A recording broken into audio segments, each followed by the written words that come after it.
C'est le nom que l'on donne au désir, à ce que nous visons comme objectif, à ce que nous souhaitons atteindre, nous approprier. Nous avons la volonté de faire ceci ou cela.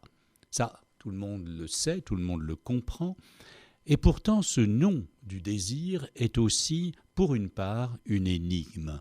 Qu'est-ce que veut dire exactement « je veux »,« tu veux »,« il veut » ?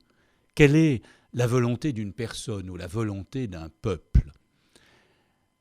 Alors, on pense évidemment à ce qui ne devrait pas fléchir, à ce qui peut nous porter éventuellement à défier la mort plutôt que de céder, ou qui nous conduit à ne refuser de voir notre volonté brisée ou anéantie.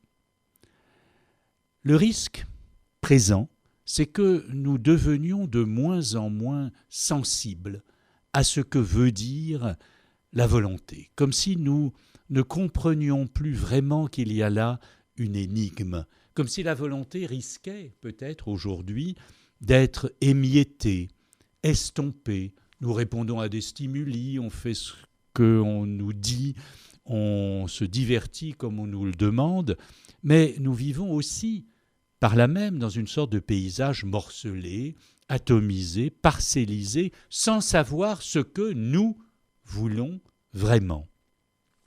Savoir ce que l'on veut vraiment dans la vie, soi, c'est, me semble-t-il, ce qu'il y a à la fois de plus simple, mais de plus difficile, alors que c'est ce qu'il y a de plus important dans l'existence. On met du temps à le comprendre, mais le jour où l'on sait véritablement ce qu'on veut et qu'on a rejoint, si je puis dire, sa volonté propre, alors on se trouve débarrassé de beaucoup de choses inutiles. Il y a une belle anecdote où Socrate parcourt un marché. Évidemment, il y a énormément d'objets à vendre, de vêtements, de poteries, de souvenirs. Sur les marchés d'Athènes, c'était un peu comme sur les nôtres. Et à la sortie, Socrate dit simplement « tant de choses dont je n'ai pas besoin ». Parce qu'il savait ce qu'il voulait, celui-là.